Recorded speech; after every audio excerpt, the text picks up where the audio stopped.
শত্রুকে বান মেরে তাকে অসুস্থ করে রাখতে পারবেন, তাকে শেষ করে দিতে পারবেন মাত্র 14 দিনের মধ্যেই। নিয়ম জানতে অবশ্যই আপনাকে সম্পূর্ণ ভিডিওটি দেখতে হবে। দর্শক, আজকে যে তন্ত্রটি আমি আপনাদেরকে শিখিয়ে দেব, এটা একটা কালো জাদু বান মারা তন্ত্র। এটা অত্যন্ত পাওয়ারফুল একটা তন্ত্র। আপনি যদি নিয়ম মতো কাজটা করতে পারেন, মাত্র 14 দিনের মধ্যেই আপনার শত্রু শেষ হয়ে যাবে।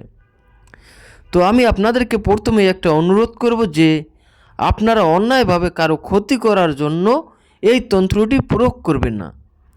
যদি আপনি শত্রুর দ্বারা ক্ষতিগ্রস্ত হন, সে আপনার ওপর অত্যাচার করে অন্যায়ভাবে আপনার ক্ষতি করতে চায়, তাহলেই আপনি তাকে শেষ করার জন্য এই তন্ত্রটি প্রয়োগ করবেন।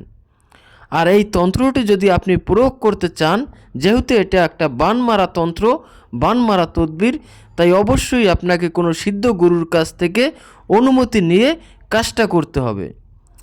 আর আপনারা যদি আমার কাছ থেকে অনুমতি নিয়ে কাজটা করতে চান, তাহলে অবশ্যই আমার দেওয়া শর্তগুলো পূরণ করতে হবে। আপনাকে প্রথমে এই ভিডিওটা প্রথম থেকে শেষ পর্যন্ত দেখতে হবে, 1 সেকেন্ডও স্কিপ করবেন না। তারপরে ভিডিওতে একটা লাইক করতে হবে, কমেন্ট করতে হবে এবং ভিডিওটি শেয়ার করে দিতে হবে। তাহলেই আপনাকে আমি অনুমতি দিয়ে দেব এবং আপনি নিয়ম মতো কাজটা করলেই আপনার শত্রুকে আপনি শেষ করে দিতে পারবেন। এজন্য আপনাকে কোনো মন্ত্র কিংবা কোনো তাবিজ করতে হবে না। শুধুমাত্র আপনি মাটি দিয়ে 14টি মাটির গুলি তৈরি করবেন এবং শত্রুর নামটা সংগ্রহ করবেন। এরপরে আপনি একটা সাদা কাগজে আলাদা আলাদাভাবে কাম সিঁদুর দিয়ে ওই শত্রুর নামটা লিখবেন।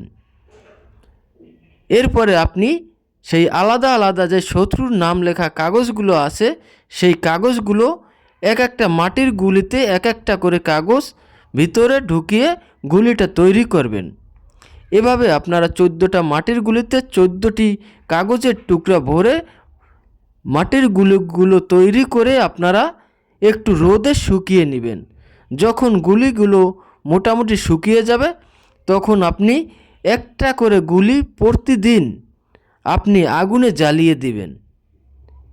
এটা আপনি একটানা 14 দিন পর্যন্ত করবেন, মাঝে কোনো গ্যাপ রাখতে পারবেন না। আপনি যেদিন থেকেই শুরু করবেন, আপনাকে একটানা 14 দিন পর্যন্ত এই মাটির গুলিগুলো জ্বালাতে হবে। দেখবেন এই 14 দিনের মধ্যেই আপনার শত্রু রোগাক্রান্ত হয়ে যাবে, বিছানায় পড়ে যাবে, ধীরে ধীরে সে শুকিয়ে যাবে এবং এক পর্যায়ে সে শেষ হয়ে যাবে। এখন অনেকেই বলতে পারেন যে কাম সিঁদুর আমরা কোথায় পাবো? ভাই, আপনারা যে কোনো সিঁদুরের দোকানে গেলেই আপনারা এই কাম সিঁদুরগুলো পেয়ে যাবেন। আপনি সেখান থেকে এই কাম সিঁদুর সংগ্রহ করে নিয়ে আসবেন, এরপরে ওই সিঁদুর দিয়ে নামগুলো লিখবেন। আর আপনারা যারা আমার ফেসবুক পেজ থেকে ভিডিওটি দেখতেছেন, তারা অবশ্যই পেজটি ফলো দিয়ে দিবেন এবং যারা ইউটিউব চ্যানেল থেকে ভিডিওটি দেখতেছেন, তারা অবশ্যই চ্যানেলটি সাবস্ক্রাইব করে দিবেন। কারণ এরকম যে পাওয়ারফুল ভিডিওগুলো আছে, এইগুলো শুধুমাত্র আমি এই ফেসবুক এবং ইউটিউবে আপলোড করে থাকি।